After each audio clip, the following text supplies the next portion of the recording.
वालेकुम वरहमतुल्लाहि वबरकातुहू।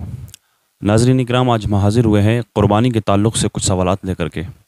जैसे कि हज़रत, जो लोग अपने नाम से क़ुरबानी करते हैं, जिन लोगों के नाम से भी क़ुरबानी होती है, तो उनके लिए नाख़ून काटना या बाल कटवाना, इसके ताल्लुक़ से मतलब क्या इसके क्या मसला है इसका, नाख़ून कटवाने का इसका क्या मसला है? नाज़रीन किराम, अस्सलामु अलैकुम वरहमतुल्लाहि वबरकातुहू। बड़ा अच्छा सवाल किया हमारे मारूफ भाई ने। क़ुरबानी का वक्त चल रहा है और बहुत से लोग इस बात को लेकर के बहुत से सवालात कर भी रहे हैं।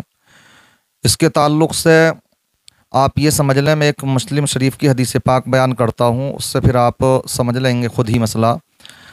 आक़ा करीम सल्लल्लाहु ताला अलैहि वसल्लम इरशाद फरमाती, मन कान लहू ज़िबहुन फ़यज़बहुहू, जिसके पास क़ुरबानी का जानवर हो और वो क़ुरबानी करना चाहता हो, फ़इज़ा अहल्ला हिलालु ज़ुल्हिज्जा, जब ज़ुल्हिज्जा का चाँद नज़र आ जाए, फ़ला यअख़ुज़न्न मिन शारिही वला मिन अज़फ़ारिही शैआ हत्ता युज़हिया, तो वो अपने नाखून और बाल ना काटे यहाँ तक कि क़ुरबानी कर ले। ये हुक्म हदीस पाक में इस्तिहबाबी हुक्म है, यानी मुस्तहब है।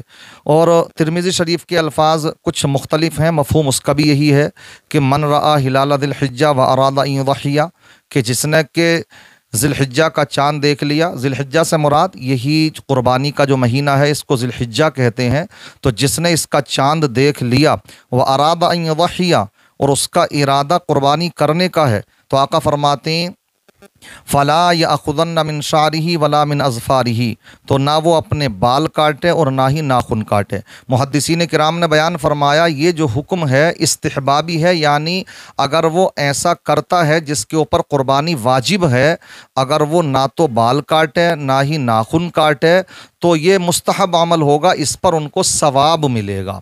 लेकिन अगर कोई काट ले तो क्योंकि ये वाजिब नहीं है, मुस्तहब है। मुस्तहब का मतलब ही ये होता कि वो अमल जिसके करने पर सवाब, ना करने पर कोई गुनाह नहीं, तो इसलिए मुस्तहब है। अगर जो ऐसा करेंगे तो वो सवाब पाएंगे, और अगर कोई ना भी करता है ऐसा, बाल कटवा भी लेता है, तो वो गुनाहगार नहीं होगा। दूसरी बात इसमें यह है कि जिन हजरात को क़ुरबानी करना है, क़ुरबानी चाहे वो मालिक निसाब हजरात कर रहे हों या कोई मालिक निसाब तो नहीं था मगर नफली करने का इरादा है, तो उसके लिए भी हुक्म यही है कि वो जैसे ही चांद दिख जाए, तो चांद देखने के बाद से लेकर के 10वीं ज़िल्हिज्जा तक जब ईद की नमाज पढ़ें और उसके बाद में ईद की नमाज पढ़ कर के क़ुरबानी कर लें, तो जब आप क़ुरबानी कर लें तो क़ुरबानी करने के बाद ही अपने बाल कटवाएं और नाखून कटवाएं।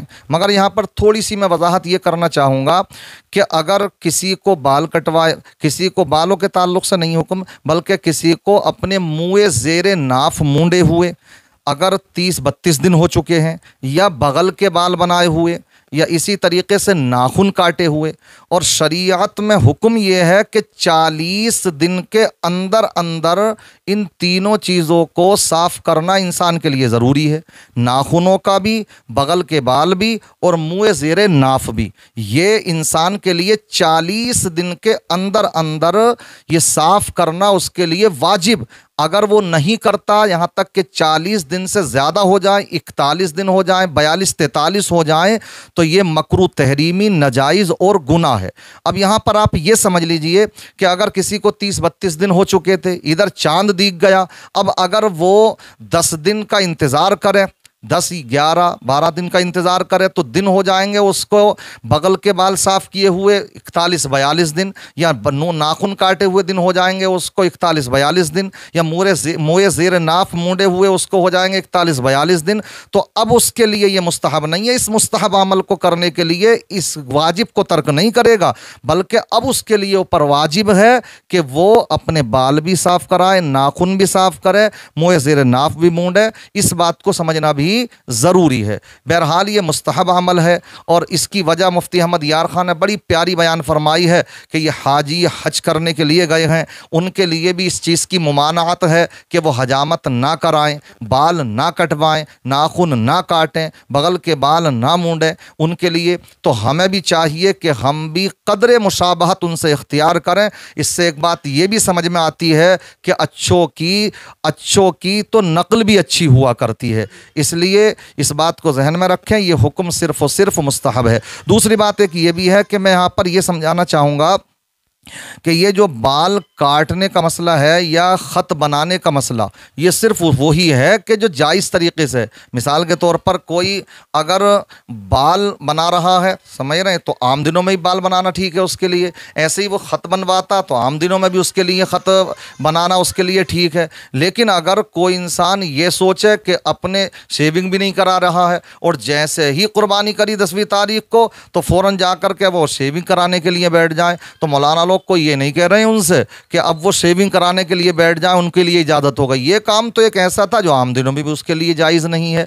ये बाल मुंडाना, समझ रहे हैं, ये ख़त कराना, इस तरह से शेविंग कराना, सफाया कराना, बल्कि दाढ़ी रखना सुन्नत है। बहरहाल एक बात और समझ लें इसके आखिर में साथ चलते चलते कि जिन हजरात के ऊपर कुर्बानी वाजिब नहीं है, अगर वो भी ऐसा करते हैं, एहतियात बरतना चाहिए, सोचना चाहिए कि चांद कब हो रहा है और चांद देखने से पहले ही पहले फारिग हो जाएं। तो अगर जो कुर्बानी ना भी कर रहे हैं, जिनके ऊपर कुर्बानी वाजिब नहीं है, ना करने का मतलब वाजिब ही नहीं है उनके ऊपर, तो वो भी अगर ऐसा करते हैं, यानी इन 10 दिनों में बाल नाखून नहीं कटवाएंगे, तो इंशाअल्लाह वो भी कुर्बानी करने का सवाब पाएंगे। तो हमें चाहिए कि इस चीज़ को अहमियत भी देना चाहिए। मुस्तहब ज़रूर है लेकिन इसका सवाब बहुत रखा गया। लेकिन ये भी समझ लेना चाहिए कि अगर किसी के बाल या नाखून बहुत बड़े हो चुके हैं, यहाँ तक कि अगर 10 दिन अगर वो ना काटें तो वो 41 या 42 दिन हो जाएंगे, तो उनके लिए कटवाना ज़रूरी है। बहरहाल ये मुस्तहब अमल है, इस पे इंसान को अमल करना चाहिए। बेहतर है करेंगे सवाब पाएंगे, ना भी करें अगर इस पर अमल तो गुनाहगार नहीं होंगे। अल्लाह की बारगाह में दुआ है अल्लाह ताला हम सबको दीन की समझ अता